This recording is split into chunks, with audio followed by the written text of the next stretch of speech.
ਦੋਸਤੋ, ਆਓ ਸੁਣਦੇ ਹਾਂ ਜਨਮੇਜਾ ਸਿੰਘ ਜੌਹਲ ਵੱਲੋਂ ਲਿਖੀ ਨਵੀਂ ਨਿਵੇਕਲੀ ਅਤੇ ਵਿਲੱਖਣ ਕਹਾਣੀਆਂ ਦੀ ਕਿਤਾਬ ਸ਼ਮੀਰੋ ਦੀਆਂ ਕੁਝ ਕਹਾਣੀਆਂ। ਸਮਰਪਣ ਉਹਨਾਂ ਪੀੜਾਂ ਨੂੰ ਜੋ ਕਹਾਣੀਆਂ ਬਣ ਗਈਆਂ। ਕਹਾਣੀ ਕਿਵੇਂ ਪੜ੍ਹੀਏ? ਜੇ ਕਹਾਣੀ ਲਿਖਣੀ ਇੱਕ ਕਲਾ ਹੈ ਤਾਂ ਕਹਾਣੀ ਪੜ੍ਹਨੀ ਵੀ ਇੱਕ ਕਲਾ ਹੈ। ਡਿਕਸ਼ਨਰੀ ਅਨੁਸਾਰ ਕਹਾਣੀ ਸੱਚੀ ਘਟਨਾ ਦਾ ਹੂ ਬਹੂ ਉਤਾਰਾ ਨਹੀਂ ਹੁੰਦੀ, ਨਾ ਹੀ ਇਹ ਖਬਰ ਦਾ ਹਿੱਸਾ ਹੁੰਦੀ ਹੈ ਅਤੇ ਨਾ ਹੀ ਲੇਖਕ ਦੀ ਆਪ ਬੀਤੀ ਹੁੰਦੀ ਹੈ।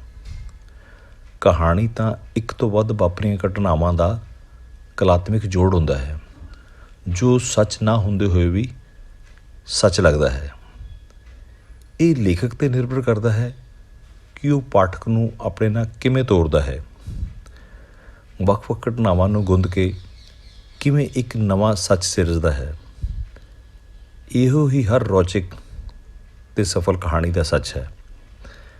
ਲੇਖਕ ਆਪ ਕਹਾਣੀ ਦਾ ਪਾਤਰ ਬਣ ਕੇ ਵੀ ਪਾਤਰ ਨਹੀਂ ਹੁੰਦਾ ਹੈ। ਕੋਈ ਵੀ ਕਹਾਣੀ ਪੜ੍ਹਨ ਵੇਲੇ ਇਹ ਗੱਲਾਂ ਬਹੁਤ ਕੰਮ ਆਉਣਗੀਆਂ, ਖਾਸ ਕਰਕੇ ਮੇਰੀਆਂ ਕਹਾਣੀਆਂ। ਜਨਮੇਜਾ ਸਿੰਘ ਜੌਹਲ। ਕਹਾਣੀਆਂ ਬਾਰੇ 60 ਸਾਲ ਦੇ ਅਰਸੇ ਵਿੱਚ ਮਨ 'ਤੇ ਛਪੀਆਂ 20 ਕਹਾਣੀਆਂ 'ਚੋਂ ਹਨ। ਇਹ ਕਹਾਣੀਆਂ ਕੋਈ ਆਖਰੀ ਫਤਵਾ ਨਹੀਂ, ਤੁਹਾਡਾ ਤਜਰਬਾ ਅਲੱਗ ਹੋ ਸਕਦਾ ਹੈ।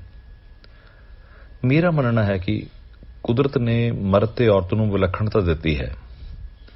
ਦੋਨੋਂ ਸੰਪੂਰਨ ਹਨ, ਪਰ ਦੋਨੇ ਇਕੱਠੇ ਹੋ ਕੇ ਵੀ ਇਕੱਠੇ ਨਹੀਂ, ਪੂਰਕ ਹੋ ਕੇ ਵੀ ਪੂਰੇ ਨਹੀਂ। ਇਹ ਖੁਸ਼ੀ ਲਈ ਮਿਲਦੇ ਹਨ ਤੇ ਖੁਸ਼ੀ ਲਈ ਹੀ ਵਿਛੜਦੇ ਹਨ। ਇਹਨਾਂ ਦਾ ਦੁਨੀਆ ਪ੍ਰਤੀ ਸੋਚਣ ਦਾ ਆਪੋ ਆਪਣਾ ਅੰਦਾਜ਼ ਹੈ।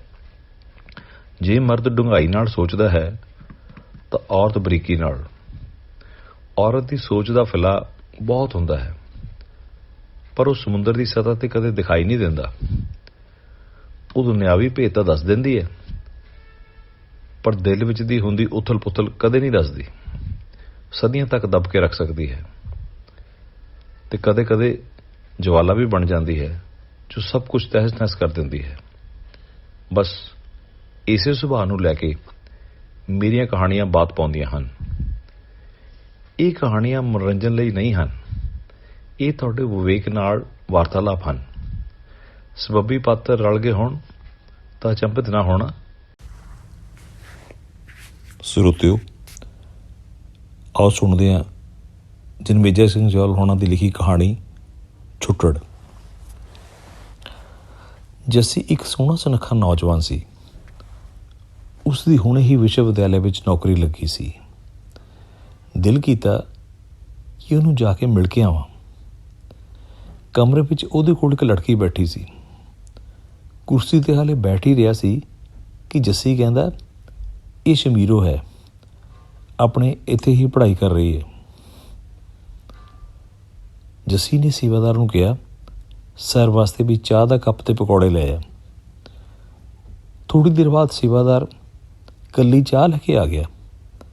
ਕਹਿੰਦਾ, ਜੀ ਪਕੌੜੇ ਮੁੱਕ ਗਏ ਨੇ, ਲੰਚ ਟਾਈਮ ਹੋ ਗਿਆ ਹੈ। ਨਿੱਕੀਆਂ ਗੱਲਾਂ ਤੋਂ ਬਾਅਦ ਮੈਨੂੰ ਲੱਗਿਆ ਮੈਂ ਉਹਨਾਂ ਦਾ ਟਾਈਮ ਖਰਾਬ ਕਰ ਰਿਹਾ ਹਾਂ, ਸੋ ਉੱਥੋਂ ਕੰਮ ਦਾ ਬਹਾਨਾ ਲਾ ਕੇ ਮੈਂ ਉੱਠ ਕੇ ਆ ਗਿਆ। ਮੇਰਾ ਇੱਕ ਦੋਸਤ ਕਿਸੇ ਵੱਡੀ ਕੰਪਨੀ ਦਾ ਖੇਤੀ ਅਫਸਰ ਸੀ। ਇੱਕ ਦਿਨ ਉਹ ਮੈਨੂੰ ਆਪਣੇ ਜ਼ਿਲ੍ਹੇ ਵਿੱਚ ਕਾਰਖਾਨੇ ਦਾ ਮੁਆਇਨਾ ਕਰਵਾਉਣ ਲਈ ਨਾਲ ਲੈ ਗਿਆ। ਵੱਡੇ ਅਫਸਰ ਨੂੰ ਵੇਖ ਕੇ ਸੇਵਾਦਾਰ ਸਾਨੂੰ ਸਿੱਧਾ ਮੈਨੇਜਰ ਕੋਲ ਲੈ ਗਿਆ। ਮੈਨੂੰ ਵੇਖ ਕੇ ਮੈਨੇਜਰ ਸਾਹਿਬਾ ਬਹੁਤ ਖੁਸ਼ ਹੋ ਗਈ। ਇਹ ਤਾਂ ਸ਼ਮੀਰੋ ਹੀ ਸੀ। ਉਹਨਾਂ ਦੋਨਾਂ ਨੇ ਕਾਫੀ ਦਫ਼ਤਰੀ ਗੱਲਾਂ ਕੀਤੀਆਂ। ਇੰਨੇ ਚਿਰ ਵਿੱਚ ਚਾਹ ਅਤੇ ਸਮੋਸੇ ਆ ਗਏ। ਮੈਡਮ ਨੇ ਸੇਵਾਦਾਰ ਨੂੰ ਕਿਹਾ, ਤੈਨੂੰ ਤਾਂ ਪਨੀਰ ਦੇ ਪਕੌੜੇ ਲਾਉਣ ਨੂੰ ਕਿਹਾ ਸੀ। ਜੀ ਮੈਡਮ, ਪਰ ਪਨੀਰ ਮੁੱਕ ਗਿਆ ਸੀ, ਸੋ ਮੈਂ ਸਮੋਸੇ ਲੈ ਆਇਆ। ਕੁਝ ਦੇਰ ਬਾਅਦ ਅਸੀਂ ਫਿਰ ਵਾਪਸ ਆ ਗਏ। ਨਾਲ ਦੇ ਸ਼ਹਿਰ ਇੱਕ ਕਾਲਜ ਵਿੱਚ ਮੇਰਾ ਲੈਕਚਰ ਰੱਖਿਆ ਹੋਇਆ ਸੀ। ਉੱਥੇ ਹੋਰ ਵੀ ਲੋਕ ਆਏ ਹੋਏ ਸਨ। ਮੇਰੇ ਸਾਹਮਣੇ ਇੱਕ ਜੋੜਾ ਬੈਠਾ ਸੀ। ਪਹਿਲਾਂ ਤਾਂ ਮੈਂ ਧਿਆਨ ਨਾ ਦਿੱਤਾ।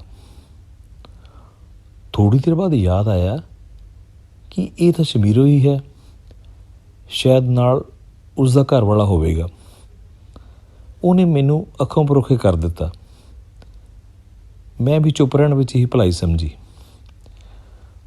ਥੋੜ੍ਹੀ ਦੇਰ 'ਚ ਚਾਹ, ਸਮੋਸੇ ਅਤੇ ਮਠਿਆਈ ਆ ਗਈ। ਪ੍ਰਿੰਸੀਪਲ ਨੇ ਦੱਸਿਆ ਕਿ ਸਾਡੇ ਇੱਥੇ ਪਨੀਰ ਦੇ ਪਕੌੜੇ ਬਣਦੇ ਹਨ, ਪਰ ਅੱਜ ਬੁੱਧਵਾਰ ਹਲਵਾਈ ਛੁੱਟੀ ਕਰਦਾ ਹੈ। ਸ਼ਮੀਰੋ ਦਾ ਹਾਸਾ ਨਿਕਲਣੋਂ ਮਸੀਂ ਬਚਿਆ। ਉਹ ਹਾਸਾ ਜੀਰ ਗਈ, ਪਰ ਮੇਰੀਆਂ ਨਜ਼ਰਾਂ ਤੋਂ ਬਚ ਨਾ ਸਕੀ। ਮੈਂ ਵੀ ਮੂੰਹ ਫੇਰ ਲਿਆ, ਜਿਵੇਂ ਮੈਨੂੰ ਵੀ ਕੁਝ ਯਾਦ ਨਾ ਆਇਆ ਹੋਵੇ। ਫਿਰ ਕੁਝ ਦੋਸਤਾਂ ਦੇ ਸੱਦੇ 'ਤੇ ਮੈਂ ਆਸਟ੍ਰੇਲੀਆ ਆਇਆ ਹੋਇਆ ਸੀ। ਇੱਥੇ ਸਾਡੇ ਪੁਰਾਣੇ ਵਿਦਿਆਰਥੀਆਂ ਦੀ ਜਥੇਬੰਦੀ ਨੇ ਸਮਾਗਮ ਰੱਖਿਆ ਸੀ। ਸੰਗੀਤ ਚੱਲ ਰਿਹਾ ਸੀ ਅਤੇ ਲੋਕ ਖਾ ਪੀ ਰਹੇ ਸਨ। ਮੈਂ ਸੰਗ ਦਾ ਇੱਕ ਟੇਬਲ 'ਤੇ ਬੈਠਾ ਠੰਡਾ ਪੀ ਰਿਹਾ ਸੀ। ਡਾਂਸ ਕਰਨਾ ਮੇਰੇ ਵੱਸ ਦਾ ਰੋਗ ਨਹੀਂ ਸੀ। ਅਚਾਨਕ ਇੱਕ ਔਰਤ ਪਲੇਟ ਵਿੱਚ ਖਾਣ ਦਾ ਸਮਾਨ ਲੈ ਕੇ ਮੇਰੇ ਕੋਲ ਆ ਕੇ ਬੈਠ ਗਈ ਅਤੇ ਕਹਿੰਦੀ, ਗੁੱਡ ਈਵਨਿੰਗ। ਮੈਂ ਜਵਾਬ ਦੇ ਕੇ ਜਦ ਦੇਖਿਆ ਤਾਂ ਇਹ ਤਾਂ ਉਹ ਔਰਤ ਸ਼ਮੀਰੋ ਹੀ ਸੀ। ਉਹ ਮੇਰੇ ਕੋਲ ਬੈਠ ਗਈ। ਉਹਨੇ ਦੱਸਿਆ ਕਿ ਪਹਿਲਾਂ ਜੱਸੀ ਨੇ ਵਿਆਹ ਤੋਂ ਨਾ ਕਰਤੀ, ਕਿਉਂਕਿ ਉਹਦੇ ਘਰ ਦੇ ਬਰਾਦਰੀ ਤੋਂ ਬਾਹਰ ਵਿਆਹ ਨੂੰ ਨਹੀਂ ਮੰਨੇ। ਫਿਰ ਉਹਨੇ ਕੰਪਨੀ ਵਿੱਚ ਨੌਕਰੀ ਕਰ ਲਈ। ਉੱਥੇ ਉਹ ਬੋਰ ਹੋ ਗਈ। ਉਸ ਤੋਂ ਬਾਅਦ ਇੱਕ ਕਾਲਜ 'ਚ ਲੱਗ ਗਈ। ਇੱਥੇ ਰੂਪੀ ਮਿਲ ਗਿਆ। ਕਈ ਸਾਲ ਉਸ ਨਾਲ ਕੱਟੇ, ਪਰ ਮੇਰੇ ਅੰਦਰ ਤਾਂ ਆਸਟ੍ਰੇਲੀਆ ਦਾ ਭੂਤ ਸਵਾਰ ਹੋ ਗਿਆ ਸੀ ਅਤੇ ਮੈਂ ਉਸ ਨੂੰ ਛੱਡ ਕੇ ਕਿਸੇ ਤਰੀਕੇ ਇੱਥੇ ਪਹੁੰਚ ਗਈ। ਮਤਲਬ ਪਨੀਰ ਦਾ ਪਕੌੜਾ ਤੈਨੂੰ ਵੀ ਨਹੀਂ ਮਿਲਿਆ? ਹਾਂ, ਕਹਿ ਸਕਦੇ ਹਾਂ। ਚੱਲ ਕੋਈ ਨਹੀਂ, ਇੱਥੇ ਹੀ ਕੋਸ਼ਿਸ਼ ਕਰ ਲੈ। ਹਾਂ, ਮਿਲ ਤਾਂ ਜਾਊ, ਪਰ ਹੁਣ ਮਿਲੂ ਕੋਈ ਛੁੱਟੜੀ। ਪਨੀਰ ਦੇ ਪਕੌੜੇ ਤਾਂ ਉਮਰ ਨਾਲ ਹੀ ਮਿਲਦੇ ਆ। ਲੇਖਕ ਜਨਮੇਜਾ ਸਿੰਘ ਜੌਲ। ਸਰੋਤਿਓ, ਆਓ ਅੱਜ ਆਪਾਂ ਸੁਣਦੇ ਹਾਂ ਜਨਮੇਜਾ ਸਿੰਘ ਜੌਲ ਹੋਣਾ ਵੱਲੋਂ ਲਿਖੀ ਕਹਾਣੀਆਂ ਦੀ ਕਿਤਾਬ ਸ਼ਮੀਰੋ ਦੀ ਕਹਾਣੀ ਅੱਥਰੀ। ਅਚਾਨਕ ਹੀ ਸੜਕ 'ਤੇ ਵਿਪਨ ਸਾਈਕਲ ਮੂਹਰੇ ਆ ਗਿਆ। ਮਸੀਂ ਬ੍ਰੇਕ ਲੱਗੀ। ਯਾਰ, ਆਪਾਂ ਸ਼ਮੀਰੋ ਦੇ ਘਰੇ ਜਾਣਾ। ਉਹਦੇ ਬਾਪੂ ਨੂੰ ਸ਼ਿਕਾਇਤ ਕਰਨੀ ਹੈ। ਕਾਹਦੀ ਸ਼ਿਕਾਇਤ? ਯਾਰ, ਆ ਹਾਕੀ ਵਾਲੀ ਸ਼ਮੀਰੋ ਦੀ। ਇਹ ਤਾਂ ਗਾਲਾਂ ਹੀ ਬਹੁਤ ਕੱਢਦੀ ਆ। ਮੈਨੂੰ ਤਾਂ ਇਹਨੇ ਇੱਕ ਦਿਨ ਹਾਕੀ ਨਾਲ ਭੰਨ ਦੇਣਾ ਸੀ ਜੇ ਉਦੋਂ ਨਾ ਭੱਜਦਾ। ਨਾ ਤੂੰ ਪ੍ਰਿੰਟ ਜ਼ਰੂਰ ਛੇੜੀ ਹੋਣੀ ਆ। ਲੈ, ਇੰਨਾ ਕੁ ਤਾਂ ਚੱਲਦਾ ਹੀ ਆ ਕਾਲਜ। ਹੁਣ ਐਂ ਕਰ, ਚੁੱਪ ਕਰਕੇ ਹੋਸਟਲ ਚਲਿਆ ਜਾ। ਅੱਜ ਹੱਡ ਬਚ ਗਏ ਤੇਰੇ। ਸ਼ਮੀਰੋ ਨਾਲ ਸਾਲਾਨਾ ਖੇਡ ਮੇਲੇ 'ਤੇ ਵਾਕਫੀ ਹੋਈ ਸੀ, ਜਦੋਂ ਉਹਦੀ ਇੱਕ ਜਿੱਤ ਵੇਲੇ ਵਧਾਈ ਦਿੱਤੀ ਸੀ। ਕਦੇ ਕਦੇ ਰਾਹ ਖਣੇ ਮੁਸਕਰਾਹਟ ਸਾਂਝੀ ਹੋ ਜਾਣੀ। ਸ਼ਮੀਰੋ ਸੋਹਣੀ ਹੋਣ ਕਰਕੇ ਕੁੜੀਆਂ ਦੀ ਲੀਡਰ ਸੀ।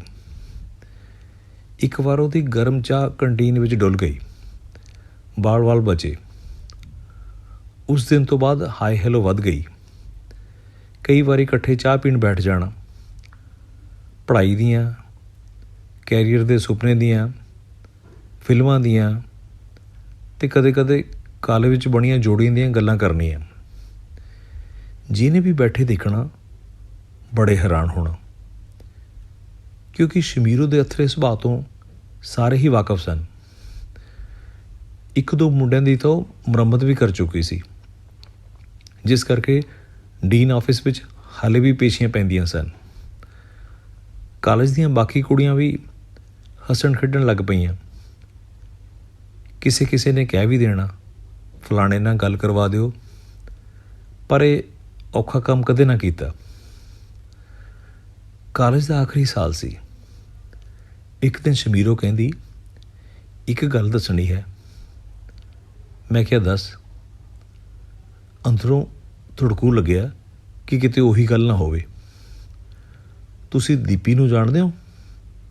ਤੁਹਾਡਾ ਤਾਂ ਅੱਛਾ ਦੋਸਤ ਹੈ। ਹਾਂ, 10ਵੀਂ ਤੋਂ ਜਾਣਦਾ। ਕੀ ਹੋਇਆ ਉਹਨੂੰ? ਉਹ ਮੈਨੂੰ ਚੰਗਾ ਲੱਗਦਾ। ਦੀਪੀ ਨਾਲ ਜਦੋਂ ਕਿਸੇ ਬਹਾਨੇ ਗੱਲ ਕੀਤੀ ਤਾਂ ਉਹਨੇ ਕਿਸੇ ਹੋਰ ਦੀ ਹੀ ਸਿਫਾਰਿਸ਼ ਪਾ ਦਿੱਤੀ। ਸ਼ਮੀਰੋ ਸ਼ਾਇਦ ਨਿਰਾਸ਼ ਹੋ ਗਈ। ਹੁਣ ਉਹ ਚਾਹ ਪੀਣ ਵੀ ਆਉਣੋਂ ਹਟ ਗਈ। ਸ਼ਾਇਦ ਉਹਦੀ ਪੌੜੀ ਟੁੱਟ ਗਈ ਸੀ। ਸਮੇਂ ਨੇ ਚਾਲ ਚੱਲੀ ਅਤੇ ਸੁਣਿਆ ਕਿ ਉਹ ਵੱਡੀ ਅਫਸਰ ਬਣ ਗਈ। ਉਸ ਦਾ ਕਿਸੇ ਵਿਦੇਸ਼ੀ ਨਾਲ ਵਿਆਹ ਹੋ ਗਿਆ ਸੀ। ਨੌਕਰੀ ਕਰਕੇ ਉਹ ਵਿਦੇਸ਼ ਨਹੀਂ ਗਈ। ਘਰ ਵਾਲਾ ਸਾਲ 2 ਸਾਲ ਬਾਅਦ ਗੇੜਾ ਮਾਰ ਜਾਂਦਾ ਸੀ। ਕਾਫੀ ਸਾਲਾਂ ਬਾਅਦ ਇੱਕ ਦਿਨ ਉਹ ਵਿਦੇਸ਼ੀ ਬਾਜ਼ਾਰ ਵਿੱਚ ਮਿਲ ਗਿਆ। ਸਤਿ ਸ਼੍ਰੀ ਅਕਾਲ, ਕਿਵੇਂ ਹੋ? ਠੀਕ ਆ। ਕਦੋਂ ਆਏ? ਹੋ ਗਿਆ ਮਹੀਨਾ ਕੁ। ਅੱਛਾ, ਮਿਲੇ ਹੀ ਨਹੀਂ। ਬਸ ਕਚਹਿਰੀ ਦੇ ਚੱਕਰ ਹੀ ਨਹੀਂ ਮੁੱਕਦੇ। ਕੀ ਹੋਇਆ? ਸ਼ਮੀਰੋ ਨਾਲ ਤਲਾਕ ਦਾ ਕੇਸ ਚੱਲਦਾ। ਮੇਰੇ ਮਗਰੋਂ ਕਿਸੇ ਹੋਰ ਨਾਲ ਰਹਿਣ ਲੱਗ ਪਈ ਸੀ। ਹੁਣ ਰਟਣ ਪਾਈ ਬੈਠੀ ਹੈ ਕਿ ਉਹ ਤਾਂ ਮੇਰੇ ਪਿਓ ਦੀ ਥਾਂ ਹੈ। ਬੜੀ ਅਥਰੀ ਔਰਤ ਹੈ। ਫਤਿਹ ਬੁਲਾ ਕੇ ਸਕੂਟਰ ਘਰ ਵੱਲ ਨੂੰ ਤੁਰ ਪਿਆ। ਲੇਖਕ ਜਨਮੇਜਾ ਸਿੰਘ ਜੌਹਲ। ਸਰੋਤਿਓ, ਆਓ ਸੁਣਦੇ ਹਾਂ ਜਨਮੇਜਾ ਸਿੰਘ ਜੌਹਲ ਹੋਰਾਂ ਦੀ ਕਹਾਣੀ ਸੱਚ ਨਾ ਦੱਸੀ। ਹਾਂਜੀ, ਕਿਹਨੂੰ ਮਿਲਣਾ? ਦਫ਼ਤਰ 'ਚ ਵੜਦਿਆਂ ਹੀ ਇੱਕ ਬਹੁਤ ਹੀ ਖੂਬਸੂਰਤ ਅਤੇ ਅਧਖੜ ਉਮਰ ਦੀ ਔਰਤ ਨੇ ਪੁੱਛਿਆ, ਜੀ ਬਰਾੜ ਸਾਹਿਬ ਨੇ ਸੱਦਿਆ, ਕੋਈ ਕੰਮ ਹੈ ਜਾਂ? ਨਹੀਂ, ਮੈਨੂੰ ਕੋਈ ਕੰਮ ਨਹੀਂ, ਉਹਨਾਂ ਨੂੰ ਹੀ ਮੇਰੇ ਨਾਲ ਕੋਈ ਕੰਮ ਹੈ। ਇਹ ਸੁਣ ਕੇ ਉਹ ਹੱਕੀ ਬੱਕੀ ਜਿਹੀ ਰਹਿ ਗਈ। ਉਹਨੇ ਇੰਟਰਕਾਮ 'ਤੇ ਗੱਲ ਕੀਤੀ ਅਤੇ ਚਪੜਾਸੀ ਮੈਨੂੰ ਅੰਦਰ ਲੈ ਗਿਆ। ਸਾਡੀ ਗੱਲਬਾਤ ਦੌਰਾਨ ਅਫਸਰ ਨੇ ਉਹਨੂੰ ਕਈ ਵਾਰ ਅੰਦਰ ਬੁਲਾਇਆ ਅਤੇ ਆਪਣੇ ਕੰਮ ਬਾਰੇ ਜ਼ਰੂਰੀ ਦਿਸ਼ਾ ਨਿਰਦੇਸ਼ ਦਿੱਤੇ। ਉਹ ਜਦੋਂ ਵੀ ਅੰਦਰ ਆਉਂਦੀ ਤਾਂ ਹਰ ਵਾਰ ਉਹਦੇ ਚਿਹਰੇ 'ਤੇ ਪਹਿਲਾਂ ਨਾਲੋਂ ਵੱਧ ਮੁਸਕਰਾਹਟ ਹੁੰਦੀ। ਕਾਫੀ ਦੇਰ ਬਾਅਦ ਜਦੋਂ ਉਹਦੇ ਦਫ਼ਤਰ ਮੂਹਰਿਓਂ ਮੈਂ ਜਾਣ ਲੱਗੇ ਲੰਘਿਆ ਤਾਂ ਉਹਨੇ ਆਵਾਜ਼ ਮਾਰੀ, ਸਰ ਆਪਣਾ ਫ਼ੋਨ ਨੰਬਰ ਲਿਖਾਉਣਾ ਪਲੀਜ਼। ਉਹਦੀ ਪਲੀਜ਼ ਵਿੱਚ ਜਾਤੀ ਜਿਹਾ ਤਰਲਾ ਜਿਹਾ ਸੀ। ਲਿਖੋ 29406। ਉਦੋਂ 5 ਨੰਬਰ ਹੀ ਚੱਲਦੇ ਸਨ। ਉਸ ਤੋਂ ਬਾਅਦ ਦਫ਼ਤਰ ਦੇ ਕਈ ਚੱਕਰ ਲੱਗੇ। ਅਫਸਰ ਦੇ ਕਹੇ ਬਗੈਰ ਹੀ ਚਾਹ ਨਾਲ ਬਿਸਕੁਟ ਵੀ ਆਉਣ ਲੱਗ ਪਏ। ਚਾਹ ਵੀ ਨਵੇਂ ਕੱਪਾਂ 'ਚ ਆਉਣ ਲੱਗ ਪਈ। ਵਾਪਸ ਜਾਣ ਲੱਗੇ ਉਹ ਆਨੇ ਬਹਾਨੇ ਨਾਲ ਗੱਲ ਕਰਨ ਲਈ ਘੜੀ ਪਲ ਰੋਕ ਹੀ ਲੈਂਦੀ ਅਤੇ ਕੋਈ ਨਾ ਕੋਈ ਕਾਗਜ਼ ਦਸਤਖਤ ਕਰਨ ਲਈ ਕੱਢ ਹੀ ਲੈਂਦੀ। ਅਫਸਰ ਦਾ ਅੜਿਆ ਕੰਮ ਤਾਂ ਮੈਂ ਕਰ ਹੀ ਰਿਹਾ ਸੀ, ਇਸ ਲਈ ਅਫਸਰ ਨਾਲ ਵਕਤੀ ਤੌਰ 'ਤੇ ਦੋਸਤੀ ਅਤੇ ਨੇੜਤਾ ਵੀ ਹੋ ਗਈ। ਕੰਮ ਤੋਂ ਇਲਾਵਾ ਵੀ ਗੱਲਾਂ ਹੋਣ ਲੱਗ ਪਈਆਂ। ਇੱਕ ਦਿਨ ਮੈਨੂੰ ਕਹਿੰਦਾ, ਆਹ ਜਿਹੜੀ ਕੁੜੀ ਮੂਹਰੇ ਦਫ਼ਤਰ 'ਚ ਬਹਿੰਦੀ ਹੈ ਨਾ, ਇਹਦਾ ਨਾਮ ਸ਼ਮੀਰੋ ਹੈ। ਇਹ ਦਿੱਲੀ ਦੀ ਹੈ ਅਤੇ ਕਾਨਪੁਰ ਵਿਆਹੀ ਸੀ। ਇਹਦਾ ਘਰ ਵਾਲਾ ਦੰਗਿਆਂ 'ਚ ਮਾਰਿਆ ਗਿਆ ਸੀ। ਇਹਦੇ 2 ਬੱਚੇ ਵੀ ਹਨ। ਇਹ ਨੌਕਰੀ ਇਹਨੂੰ ਤਰਸ ਦੇ ਆਧਾਰ 'ਤੇ ਮਿਲੀ ਹੈ। ਅਚਾਨਕ ਹੀ ਉਹ ਵੀ ਅੰਦਰ ਆ ਗਈ। ਅਫਸਰ ਚੁੱਪ ਕਰ ਗਿਆ। ਗੱਲ ਆਈ ਗਈ ਹੋ ਗਈ। ਕੁਝ ਦਿਨਾਂ 'ਚ ਕੰਮ ਵੀ ਮੁੱਕ ਗਿਆ ਅਤੇ ਮੇਰਾ ਉੱਥੇ ਆਉਣਾ ਜਾਣਾ ਵੀ ਘੱਟ ਗਿਆ। ਸਮਾਂ ਬੀਤਦਾ ਗਿਆ ਅਤੇ ਸਭ ਕੁਝ ਭੁੱਲ ਭੁਲਾ ਗਿਆ। ਫਿਰ ਇੱਕ ਦਿਨ ਅਚਾਨਕ ਫ਼ੋਨ ਆਇਆ, ਸਤਿ ਸ਼੍ਰੀ ਅਕਾਲ ਜੀ।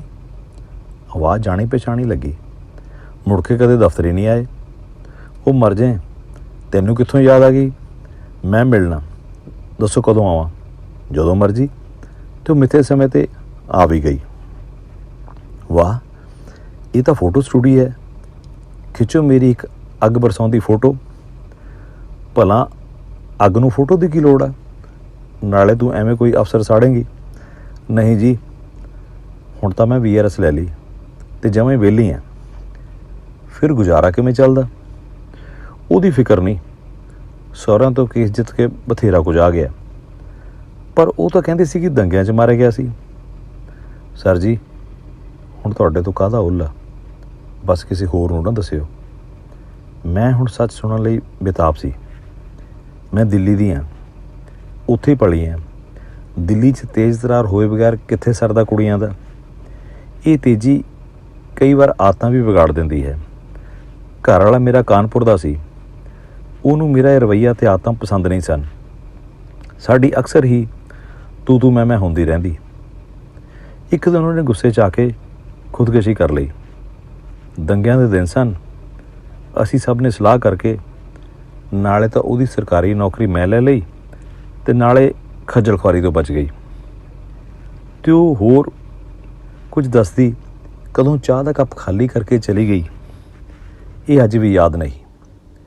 ਲੇਖਕ ਜਨਮੇਜਾ ਸਿੰਘ ਜੌਲ। ਸਰੋਤਿਓ, ਅੱਜ ਆਪਾਂ ਸੁਣਦੇ ਹਾਂ ਜਨਮੇਜਾ ਸਿੰਘ ਜੌਲ ਹੋਣੇ ਦੀਆਂ ਲਿਖੀਆਂ ਕਹਾਣੀਆਂ ਦੀ ਕਿਤਾਬ ਸ਼ਮੀਰੋ ਵਿੱਚੋਂ ਅਗਲੀ ਕਹਾਣੀ ਰੀਝ। ਸ਼ਮੀਰੋ ਹਲੇ 21 ਸਾਲ ਦੀ ਹੀ ਸੀ। ਇਸ ਉਮਰੇ ਸੋਹਣੀ ਹੋਣਾ ਸੁਭਾਵਿਕ ਹੀ ਹੁੰਦਾ ਹੈ। ਗਾਉਣ ਨੱਚਣ ਦੀ ਉਮਰ ਵਿੱਚ ਮਨ ਬਹੁਤ ਹੀ ਚੰਚਲ ਹੋ ਜਾਂਦਾ ਹੈ। ਸ਼ਮੀਰੋ ਦਾ ਮਨ ਵੀ ਕਰਦਾ ਸੀ ਕਿ ਕੋਈ ਉਸ ਦਾ ਨਾਚ ਵੇਖੇ ਅਤੇ ਉਸ ਦੇ ਲੰਬੀ ਹੇਕ ਵਾਲੇ ਗੀਤ ਸੁਣੇ, ਪਰ ਇਸ ਉਮਰ ਵਿੱਚ ਸਮਾਜ ਵਿੱਚ ਫਿਰਦੇ ਨਕਲੀ ਪੈਰਾਗਰਾਂ ਤੋਂ ਵੀ ਡਰਦੀ ਸੀ। ਸਾਊ ਭੇਖ ਵਿੱਚ ਸੜਕ ਛਾਪ ਭੰਵਰਿਆਂ ਨੂੰ ਉਹ ਹੁਣ ਪਛਾਣਨ ਲੱਗ ਪਈ ਸੀ। ਉਹਨੂੰ ਪਤਾ ਲੱਗ ਚੁੱਕਾ ਸੀ ਕਿ ਇਹਨਾਂ ਦੇ ਝੂਠ ਨੂੰ ਕਿਵੇਂ ਫੜਨਾ ਹੈ। ਬਾਕੀ ਉਹਨੂੰ ਇਹ ਗੱਲ ਵੀ ਭਲੀ ਭਾਂਤ ਪਤਾ ਸੀ ਕਿ ਮਾਂ-ਬਾਪ ਦੀ ਇੱਜ਼ਤ ਨੂੰ ਦਾਗ ਨਹੀਂ ਲੱਗਣ ਦੇਣਾ। ਸ਼ਮੀਰੋ ਹਰ ਕਦਮ ਸੋਚ ਸਮਝ ਕੇ ਪੁੱਟਦੀ। ਬਹੁਤੀ ਵਾਰੀ ਜਵਾਨੀ ਦੇ ਜੋਸ਼ ਨੂੰ ਉਹ ਦੱਬ ਲੈਂਦੀ, ਕਈ ਵਾਰੀ ਅੱਖਾਂ ਵੀ ਪੂੰਝ ਲੈਂਦੀ। ਕਾਲਜ ਦੀਆਂ ਸਟੇਜਾਂ ਉੱਤੇ ਉਸ ਦਾ ਡੰਕਾ ਵੱਜਣ ਲੱਗ ਪਿਆ ਸੀ। ਹਰ ਕੋਈ ਉਹਦੀ ਸਿਫਤ ਕਰਦਾ ਸੀ। ਉਸ ਵੇਲੇ ਦਾ ਇੱਕ ਮਸ਼ਹੂਰ ਗਾਇਕ ਇੱਕ ਵਧੀਆ ਨੱਚ ਲੈਣ ਵਾਲੀ ਕਲਾਕਾਰ ਦੀ ਭਾਲ ਵਿੱਚ ਪੁੱਛ ਰਿਹਾ ਸੀ। ਗੱਲਾਂ ਵਿੱਚ ਹੀ ਸ਼ਮੀਰੋ ਦਾ ਜ਼ਿਕਰ ਵੀ ਹੋ ਗਿਆ। ਕੁਦਰਤੀ ਝੋਲੇ ਵਿੱਚੋਂ ਇੱਕ ਫੋਟੋ ਵੀ ਨਿਕਲ ਆਈ। ਬਸ ਫੇਰ ਕੀ ਸੀ, ਗਾਇਕ ਤਾਂ ਖਹਿੜਾ ਹੀ ਪੈ ਗਿਆ। ਉਦੋਂ ਫੋਨ ਤਾਂ ਸਿਰਫ ਲੈਂਡਲਾਈਨ ਹੀ ਹੁੰਦੇ ਸੀ। ਘਰ ਆ ਕੇ ਗੱਲਬਾਤ ਕੀਤੀ ਅਤੇ ਟੀਵੀ 'ਤੇ ਪ੍ਰੋਗਰਾਮ ਦਾ ਦਿਨ ਮੁਕਰਰ ਹੋ ਗਿਆ। ਜਿਸ ਦਿਨ ਸ਼ਮੀਰੋ ਨੇ ਬੱਸ ਫੜਨੀ ਸੀ, ਅੱਡੇ ਤੱਕ ਨਾਲ ਜਾਣਾ ਪਿਆ। ਅਲਵਿਦਾ ਕਹਿਣ ਤੋਂ ਪਹਿਲਾਂ ਸ਼ਮੀਰੋ ਨੇ ਮਲਕੜੇ ਜਿਹੇ ਆਲਾ ਦੁਆਲਾ ਵੇਖ ਕੇ ਕਾਲੀ ਜਿਹੀ ਵਿੱਚ 3 ਕੁ ਸਕਿੰਟ ਦੀ ਗਲਵੱਖੜੀ ਪਾ ਦਿੱਤੀ। ਹੱਕਾ ਬੱਕਾ ਰਹਿ ਜਾਣਾ ਸੁਭਾਵਿਕ ਹੀ ਸੀ। ਹੈਲੋ, ਸ਼ਮੀਰੋ ਬੋਲਦੀ ਹੈ? ਹਾਏ ਮੈਂ ਮਰ ਜਾ, ਤੁਸੀਂ ਕਿੱਥੇ? ਇੱਥੇ ਹੀ ਅਮਰੀਕਾ ਆਇਆ ਸੀ, ਸੋਚਿਆ ਤੈਨੂੰ ਲੱਭ ਕੇ ਦੇਖਦਾ। ਚੱਲ ਦੱਸ ਕਿੱਥੇ ਹੈ, ਤੈਨੂੰ ਮੈਂ ਲੈ ਕੇ ਆਉਣੀ ਆ। ਨਹੀਂ, ਤੂੰ ਬਸ ਮਿਲਣ ਆ ਜਾ, ਤੜਕੇ ਤੱਕ ਹੀ ਇੱਥੋਂ ਹਾਂ। ਸਿਰਨਾਮਾ ਭੇਜ। 1 ਘੰਟੇ ਦੇ ਵਿੱਚ ਸ਼ਮੀਰੋ ਦੱਸੇ ਸਿਰਨਾਮੇ 'ਤੇ ਆ ਗਈ। ਉਹੀ 20 ਸਾਲ ਪੁਰਾਣਾ ਰੰਗ ਰੂਪ ਅਤੇ ਅੱਖਾਂ ਦੀ ਮੜਕ ਬਸ ਸਲਿਮ ਤੋਂ ਹੈਲਦੀ ਹੋ ਗਈ ਸੀ। ਮਿਲਣ ਲਈ ਅੱਗੇ ਵਧੀ, ਪਰ ਰੁਕ ਗਈ ਅਤੇ ਬੋਲੀ, ਆਹ ਮੇਰੇ 2 ਪੁੱਤਰ ਨੇ। ਉਸਨੇ ਨਾਮ ਅਤੇ ਉਮਰ ਵੀ ਦੱਸੀ, ਪਰ ਕੌਣ ਯਾਦ ਰੱਖਦਾ। ਕੀ ਕੰਮ ਕਰਦੀ ਹੈ? ਬਸ ਉਹੀ ਸਟੋਰਾਂ 'ਤੇ ਜੋ ਬਾਕੀ ਸਾਰੇ ਕਰਦੇ ਨੇ। ਗਿੱਧੇ ਦੀਆਂ ਕਲਾਸਾਂ ਨਹੀਂ ਲਾਉਂਦੀ? ਕਿੱਥੇ, ਉਹ ਇੱਕ ਹੌਂਕਾ ਜਿਹਾ ਭਰ ਕੇ ਬੋਲੀ। ਘਰ ਵਾਲਾ ਟੈਕਸੀ ਚਲਾਉਂਦਾ, ਉਹ ਕਹਿੰਦਾ ਆਪਾਂ ਨਹੀਂ ਇਹ ਕੁੱਤੇ ਕੰਮ ਕਰਨੇ, ਚੁੱਪ ਕਰਕੇ ਬੱਚੇ ਪਾਲ ਅਤੇ ਸਟੋਰ 'ਤੇ ਕੰਮ ਕਰ। ਕਲਾਕਾਰ ਦੀ ਮੌਤ ਇੰਜ ਵੀ ਹੋ ਸਕਦੀ ਹੈ, ਇੱਕ ਅਸਹਿ ਅਹਿਸਾਸ ਸੀ। ਕਾਫੀ ਦੇਰ ਚੁੱਪ ਪਸਰੀ ਰਹੀ। ਸ਼ਾਇਦ ਚਾਰੇ ਅੱਖਾਂ ਨਮ ਹੋ ਗਈਆਂ ਸਨ। ਚੰਗਾ, ਹੁਣ ਮੈਂ ਚੱਲਦੀ ਹਾਂ, ਕਹਿ ਕੇ ਉੱਠ ਖੜੀ। ਉਸਨੇ ਬੱਸ ਅੱਡੇ ਵਾਲੀ ਨਜ਼ਰ ਨਾਲ ਆਲੇ ਦੁਆਲੇ ਵੇਖਿਆ ਅਤੇ ਫਿਰ ਅੱਗੇ ਨੂੰ ਉੱਠਿਆ ਕਦਮ ਪਿੱਛੇ ਨੂੰ ਮੋੜ ਲਿਆ। ਸ਼ਾਇਦ ਉਹਨੂੰ 2 ਜਾਸੂਸ ਦਿਸ ਪਏ ਸਨ ਅਤੇ ਉਹ 20 ਸਾਲ ਪੁਰਾਣੀ ਰੀਝ ਨਾਲ ਲੈ ਕੇ ਕਾਰ ਵਿੱਚ ਬੈਠ ਕੇ ਚਲੀ ਗਈ। ਸਰੋਤਿਓ, ਅੱਜ ਆਪਾਂ ਸੁਣਦੇ ਹਾਂ ਜਨਮੇਜਾ ਸਿੰਘ ਜੌਲ ਹੋਣੀ ਦੀਆਂ ਲਿਖੀਆਂ ਕਹਾਣੀਆਂ ਦੀ ਕਿਤਾਬ ਸ਼ਮੀਰੋ ਵਿੱਚੋਂ ਅਗਲੀ ਕਹਾਣੀ ਸ਼ੀਸ਼ਾ ਟੁੱਟ ਗਿਆ। ਸ਼ਮੀਰੋ ਜਿਵੇਂ ਹੀ ਕਾਰ ਵਿੱਚ ਬੈਠਦੀ ਸਭ ਤੋਂ ਪਹਿਲਾਂ ਮੂੰਹ ਤੋਂ ਲਟਾਂ ਨੂੰ ਪਿੱਛੇ ਕਰਦੀ ਤੇ ਫਿਰ ਕਾਰ ਦੇ ਮੂਹਰਲੇ ਸ਼ੇਡ ਨੂੰ ਪੁੱਠਾ ਘੁਮਾ ਕੇ ਸ਼ੀਸ਼ੇ ਵਿੱਚ ਆਪਣਾ ਸਿਰ ਨੂੰ ਇੱਧਰ ਉੱਧਰ ਕਰਕੇ ਦੇਖਦੀ ਤੇ ਫਿਰ ਡਰਾਈਵਰ ਪਾਸੇ ਮੂੰਹ ਕਰਕੇ ਪੁੱਛਦੀ, ਸੋਹਣੀ ਲੱਗਦੀ ਆ ਨਾ? ਹਾਂ ਹਾਂ, ਕਿਆ ਬਾਤ ਹੈ, ਸੋਹਣੀ ਹੀ ਨਹੀਂ ਪਿਆਰੀ ਵੀ ਲੱਗਦੀ ਆ। ਇਹ ਸੁਣ ਸਮੀਰੋ ਦਾ ਚਿਹਰਾ ਲਾਲ ਸੁਰਖ ਹੋ ਜਾਂਦਾ ਤੇ ਉਹਦੇ ਚਿਹਰੇ ਦੀ ਖੁਸ਼ੀ ਸੰਭਾਲੀ ਨਾ ਜਾਂਦੀ। ਉਹ ਕਾਫੀ ਦੇਰ ਚੁੱਪ ਬੈਠੀ ਰਹਿੰਦੀ, ਜਿਵੇਂ ਕੋਈ ਸੁਪਨਾ ਵੇਖ ਰਹੀ ਹੋਵੇ। ਇਹ ਰੋਜ਼ ਦਾ ਹੀ ਕੰਮ ਸੀ। ਸਫ਼ਰ ਦੌਰਾਨ ਵੀ ਉਹਨੇ ਵਿੱਚ ਪੁੱਛਦੀ ਰਹਿਣਾ। ਲੱਗਦਾ ਸੀ ਉਹਨੂੰ ਆਪਣੇ ਸੁਪਨ ਤੇ ਬਾਹਲਾ ਹੀ ਮਾਣ ਸੀ। ਕਈ ਵਾਰੀ ਉਹਨੇ ਆਪਣੀ ਸੁੰਦਰਤਾ ਦੀਆਂ ਕਹਾਣੀਆਂ ਵੀ ਘੜ ਕੇ ਸੁਣਾਉਣੀਆਂ। ਅਖੇ ਚੌਂਕ ਤੇ ਬੱਤੀ ਹਰੀ ਹੋ ਗਈ ਪਰ ਟ੍ਰੈਫਿਕ ਤੁਰੇ ਹੀ ਨਾ। ਫਿਰ ਇੱਕ ਪੁਲਿਸ ਵਾਲਾ ਆਇਆ ਤੇ ਸਭ ਨੂੰ ਕਹਿੰਦਾ, ਤੁਰੋ ਤੁਰੋ, ਬੱਤੀ ਹਰੀ ਹੋ ਗਈ ਹੈ, ਇਹਦੇ ਵੱਲ ਕੀ ਵੇਖੀ ਜਾਂਦੇ ਹੋ? ਇਸੇ ਤਰ੍ਹਾਂ ਮੁੰਡੇ ਲਾਲ ਬੱਤੀ ਟੱਪ ਆਏ ਇਹਦੇ ਪਿੱਛੇ ਤੇ ਚਲਾਨ ਕਰਵਾ ਬੈਠੇ। ਇੱਕ ਦਿਨ ਕਾਲਜ ਦੇ ਛਲਾਰੂ 40 ਨੂੰ ਢੁਕੀ ਸ਼ਮੀਰੋ ਨੂੰ ਪਟਾਕਾ ਕਹਿ ਕੇ ਗੱਡੀ ਭਜਾ ਕੇ ਲੈ ਗਏ। ਸ਼ਮੀਰੋ ਦੇ ਨਾਲ ਦੀ ਸੀਟ ਤੇ ਬੈਠੀ ਨੇ ਅੱਧ ਬਚੱਦਾ ਸੱਚੀਆਂ ਝੂਠੀਆਂ ਕਈ ਕਹਾਣੀਆਂ ਸੁਣਾਈ ਜਾਣਾ। ਬਚਪਨ ਵਿੱਚ ਸੋਹਣੀ ਹੋਣ ਕਰਕੇ ਮਿਲੇ ਪਿਆਰ ਦੀਆਂ, ਜਵਾਨੀ ਵਿੱਚ ਪਿੱਛਾ ਕਰਦੇ ਮੁੰਡਿਆਂ ਦੀਆਂ, ਰਿਸ਼ਤਾ ਮੰਗਣ ਆਏ ਅਫਸਰਾਂ ਵੱਲੋਂ ਪਾਏ ਤਰਲੇ ਦੀਆਂ। ਸ਼ਮੀਰੋ ਨਾਲ ਕਿਸੇ ਹੋਰ ਵਿਸ਼ੇ ਤੇ ਗੱਲ ਹੀ ਨਹੀਂ ਸੀ ਤੁਰਦੀ, ਸਿਵਾਏ ਹਾਂ ਹੂੰ ਜਾਂ ਦੇਖਦੀ ਹਾਂ। ਉਹ ਤਾਂ ਹਰ ਵੇਲੇ ਆਪਣੇ ਹੁਸਨ ਤੇ ਹੀ ਫਿਦਾ ਸੀ ਤੇ ਸਿਫਤਾਂ ਹੀ ਸੁਣਨਾ ਚਾਹੁੰਦੀ ਸੀ। ਪੜ੍ਹਾਈ ਹਾਲੇ ਉਹਦੀ ਅਧੂਰੀ ਸੀ ਤੇ ਸੁਪਨੇ ਉਹ ਵੱਡੇ ਸਰਕਾਰੀ ਅਫਸਰ, ਖਾਸ ਕਰਕੇ IPS ਬਣਨ ਦੇ ਲਈ ਜਾਂਦੀ ਸੀ। ਉਹਨੂੰ ਕਈ ਵਾਰ ਦੱਸਿਆ ਕਿ ਵਿਆਹ ਕਰਾਉਣ, ਬੱਚੇ ਪੈਦਾ ਕਰਨ ਤੇ ਨੌਕਰੀ ਲੈਣ ਦੀ ਇੱਕ ਉਮਰ ਸੀਮਾ ਹੁੰਦੀ ਹੈ, ਪਰ ਇਹ ਗੱਲ ਕਦੇ ਉਹਦੇ ਖਾਨੇ ਵਿੱਚ ਪਈ ਹੀ ਨਹੀਂ। ਇੱਕ ਦਿਨ ਉਹਨੇ ਕਿਹਾ, ਮੈਨੂੰ ਇੱਕ ਸ਼ੀਸ਼ਾ ਲੈ ਕੇ ਦਿਓ। ਕਿਉਂ ਦੇ ਜਵਾਬ ਵਿੱਚ ਕਹਿੰਦੀ ਕਿ ਜਦੋਂ ਤੁਸੀਂ ਮੇਰੇ ਨਾਲ ਨਹੀਂ ਹੁੰਦੇ ਤੁਹਾਡਾ ਦਿੱਤਾ ਸ਼ੀਸ਼ਾ ਮੇਰੀਆਂ ਸਿਫਤਾਂ ਕਰਦਿਆ ਕਰੇਗਾ। ਇਹ ਤਾਂ ਨਵਾਂ ਹੀ ਕੰਮ ਹੋ ਗਿਆ। ਲੱਗਦਾ ਉਹਨੂੰ ਢਲਦੀ ਉਮਰ ਤੇ ਚਿਹਰੇ ਦੇ ਗੋਲ ਮਟੋਲ ਤੋਂ ਚੌਰਸ ਹੋਣ ਦਾ ਅਹਿਸਾਸ ਹੋਣ ਲੱਗ ਪਿਆ ਸੀ, ਪਰ ਉਹ ਸਮੇਂ ਦੇ ਸੱਚ ਨੂੰ ਮੰਨਣਾ ਨਹੀਂ ਸੀ ਚਾਹੁੰਦੀ। ਸ਼ੀਸ਼ਾ ਲੈ ਕੇ ਦੇਣਾ ਕੋਈ ਵੱਡੀ ਗੱਲ ਨਹੀਂ ਸੀ, ਪਰ ਸ਼ੀਸ਼ੇ ਤੋਂ ਝੂਠ ਬੁਲਾਉਣਾ ਪਾਪ ਜਿਹਾ ਕਰਨਾ ਲੱਗਿਆ। ਹੁਣ ਕੀ ਕੀਤਾ ਜਾਵੇ? ਰੋਜ਼ ਹੀ ਸ਼ੀਸ਼ੇ ਦਾ ਜ਼ਿਕਰ ਹੋਣ ਲੱਗਾ ਤੇ ਨਾਲ ਹੀ ਭੁੱਲ ਗਿਆ ਜਾਂ ਘਰੇ ਰਹਿ ਗਿਆ ਦੇ ਬਹਾਨੇ ਲੱਗਣ ਲੱਗ ਪਏ। ਆਖਰ ਸਭ ਬਹਾਨੇ ਖਤਮ ਹੋ ਗਏ ਤੇ ਸ਼ੀਸ਼ੇ ਦੀ ਮੰਗ ਵੀ ਤੇਜ਼ ਹੋ ਗਈ। ਬਸ ਹੁਣ ਇੱਕੋ ਬਹਾਨਾ ਬਚਿਆ ਸੀ ਸ਼ੀਸ਼ੇ ਦੀ ਇੱਜ਼ਤ ਬਚਾਉਣ ਦਾ। ਮਨ ਕਰੜਾ ਕਰਕੇ ਮਸੂਸੇ ਜਿਹੇ ਮੂੰਹ ਨਾਲ ਕਹਿ ਦਿੱਤਾ, ਸ਼ੀਸ਼ਾ ਤਾਂ ਟੁੱਟ ਗਿਆ ਹੱਥੋਂ ਤਿਲਕ ਕੇ।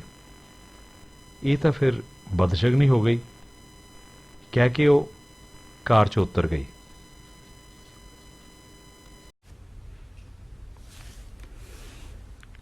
ਸਰੋਤਿਓ,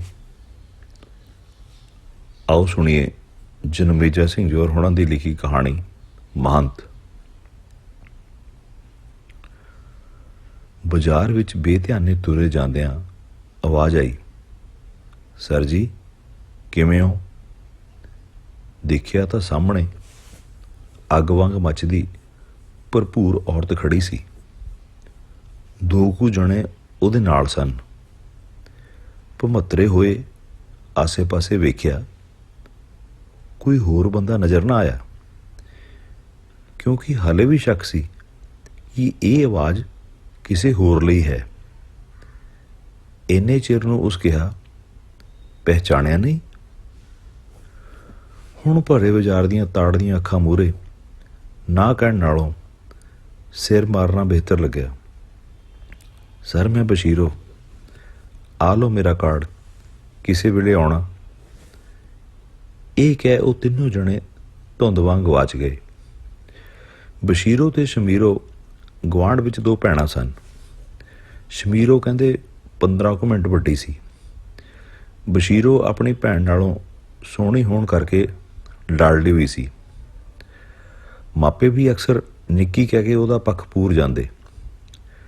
ਭੈਣਾਂ ਵਿਚਕਾਰ ਹੁੰਦੀਆਂ ਨਿੱਕੀਆਂ ਨਿੱਕੀਆਂ ਲੜਾਈਆਂ ਸਭ ਦਾ ਦਿਲ ਲਾਈ ਰੱਖਦੀਆਂ। ਫਿਰ ਇੱਕ ਦਿਨ ਸ਼ਮੀਰੋ ਦੇ ਰਿਸ਼ਤੇ ਲਈ ਆਏ ਲੋਕ ਬਸ਼ੀਰੋ ਨੂੰ ਹੀ ਚੁੰਨੀ ਚੜਾ ਕੇ ਲੈ ਗਏ। ਸ਼ਮੀਰੋ ਹੁਣ ਚੁੱਪ ਰਹਿਣ ਲੱਗ ਪਈ ਤੇ ਕਦੇ ਹੀ ਦਿਸਦੀ। ਸਮਾਂ ਦਹਾਕਿਆਂ ਵਿੱਚ ਉਡਾਰੀ ਮਾਰ ਗਿਆ। ਇੱਕ ਦਿਨ ਪੁਰਾਣੇ ਕਾਗਜ਼ ਫਰੋਲਦਿਆਂ ਇੱਕ ਕਾਰਡ ਦਿਸਿਆ। ਉਹ ਹੀ ਬਾਜ਼ਾਰ ਵਾਲਾ ਕਾਰਡ। ਆਜੋ ਆਜੋ, ਬਸ਼ੀਰੋ ਨੇ ਦੂਰੋਂ ਹੀ ਦੇਖ ਲਿਆ ਸੀ। ਅੰਦਰ ਵਾਹਵਾ ਰੌਣਕ ਸੀ। ਚਾਹ ਪਾਣੀ ਤੋਂ ਬਾਅਦ ਬਸ਼ੀਰੋ ਨੇ ਇਕੱਲਤਾ ਲਈ ਅੰਦਰਲੀ ਬੈਠਕ ਖੁਲਵਾ ਲਈ। ਕੁਝ ਮਿੰਟਾਂ ਬਾਅਦ ਹੀ ਉਹ ਉਧੜਨੀ ਸ਼ੁਰੂ ਹੋ ਗਈ। ਅਖੇ ਵਿਆਹ ਤੋਂ 8ਵੇਂ ਸਾਲ ਬਾਅਦ ਉਸ ਦਾ ਤਲਾਕ ਹੋ ਗਿਆ। ਸਹੁਰੇ ਬੱਚਾ ਚਾਹੁੰਦੇ ਸਨ ਤੇ ਉਹ ਇਸ ਕਾਬਲ ਨਹੀਂ ਸੀ। ਉਹਨੇ ਕਈ ਥਾਂ ਨੌਕਰੀ ਲੱਭਣ ਦੀ ਕੋਸ਼ਿਸ਼ ਕੀਤੀ, ਪਰ ਸਿਵਾਏ ਵਾਸ਼ਨਾਵਾਂ ਦੇ ਕਿਸੇ ਕੋਲ ਕੁਝ ਵੀ ਨਹੀਂ ਸੀ। ਪੜ੍ਹੀ ਲਿਖੀ ਹੋਣ ਦੀ ਘਾਟ ਮਹਿਸੂਸ ਹੋਈ। ਇੱਕ ਦਿਨ ਬਾਜ਼ਾਰ ਵਿੱਚ ਕਿਸੇ ਨੇ ਖੁਸ਼ੀ ਮਨਾਉਣ ਲਈ ਪ੍ਰਵਾਸੀ ਨਚਾਰ ਲਾਏ ਹੋਏ ਸਨ। ਬਸ਼ੀਰੋ ਨੂੰ ਬਚਪਨ ਦੇ ਨੱਚਣ ਵਾਲੇ ਦਿਨ ਯਾਦ ਆ ਗਏ। ਉਹਦਾ ਦਿਲ ਨੱਚਣ ਨੂੰ ਕਰ ਆਇਆ। ਉਸਨੇ ਪਿੰਡ ਦੀ ਭੰਬੀਰੀ ਬਣਾ ਦਿੱਤੀ। ਇੱਥੇ ਹੀ ਉਸਦੀ ਨਚਾਰ ਮੰਡਲੀ ਨਾਲ ਗੱਲਬਾਤ ਹੋ ਗਈ। ਮੰਡਲੀ 'ਚ ਜਾਨ ਪੈ ਗਈ ਤੇ ਬਸ਼ੀਰੋ ਦੀ ਮੁਥਾਜੀ ਵੀ ਚੁੱਕੀ ਗਈ। ਪਿੰਡੋਂ ਪਿੰਡ, ਸ਼ਹਿਰੋਂ ਸ਼ਹਿਰ ਬਸ਼ੀਰੋ ਵਾਲੀ ਮੰਡਲੀ ਮਸ਼ਹੂਰ ਹੋ ਗਈ। ਦਹਾਕੇ ਦੇ ਕਰੀਬ ਇਹ ਕੰਮ ਚੱਲਿਆ। ਫਿਰ ਆਪਸੀ ਫੁੱਟ ਪੈ ਗਈ। ਬਸ਼ੀਰੋ ਨੇ ਆਪਣੀ ਮੰਡਲੀ ਬਣਾ ਲਈ। ਉਹ ਦੱਸੀ ਗਈ। ਲੋਕਾਂ ਦੇ ਸੁਭਾਅ, ਗੰਦਲੀ ਸੋਚ ਦੇ ਚੌਧਰੀਆਂ ਬਾਰੇ, ਬੁੜੀਆਂ ਦੀਆਂ ਸੀਸਾਂ ਬਾਰੇ ਤੇ ਹੋਰ ਪਤਾ ਨਹੀਂ ਕਿੰਨਾ ਹੀ ਕੁਝ। ਫਿਰ ਉਹ ਚੁੱਪ ਕਰ ਗਈ ਤੇ ਸ਼ਮੀਰੋ ਨੂੰ ਕਦੇ ਮਿਲੀ? ਉਹ ਰੋਣ ਲੱਗ ਪਈ ਤੇ ਦੋ ਮੋਟੇ ਹੰਝੂ ਉਸਦੀਆਂ ਲਾਲ ਗੱਲਾਂ 'ਤੇ ਲਿਸ਼ਕੋਰ ਮਾਰ ਗਏ। ਨਹੀਂ, ਮੈਂ ਨਹੀਂ ਚਾਹੁੰਦੀ ਮੇਰੇ ਕਰਕੇ ਇਹ ਬੇਰਕਿਰ ਸਮਾਜ ਉਸ ਪਰਿਵਾਰ ਦਾ ਮਜ਼ਾਕ ਉਡਾਵੇ। ਉਹ ਉੱਠੀ ਤੇ ਗੁਸਲਖਾਨੇ 'ਚੋਂ ਮੂੰਹ ਤੋਂ ਆਈ। ਹੁਣ ਉਹਦੇ ਚਿਹਰੇ ਦੀਆਂ ਲਕੀਰਾਂ ਉਸਦੀ ਉਮਰ ਦਾ ਪੰਧ ਲੁਕੋ ਨਾ ਸਕੀਆਂ। ਬੈਠਦੇ ਹੀ ਉਹ ਬੋਲੀ, ਵੈਸੇ ਮੈਂ ਹੁਣ ਇਸ ਡੇਰੇ ਦੀ ਮਹੰਤ ਹਾਂ। ਵਾਪਸ ਆ ਕੇ ਸਭ ਤੋਂ ਪਹਿਲਾਂ ਉਹ ਕਾਰਡ ਚੂਰ ਚੂਰ ਕੀਤਾ। ਲੇਖਕ ਜਨਮੇਜਾ ਸਿੰਘ ਜੌਹਲ।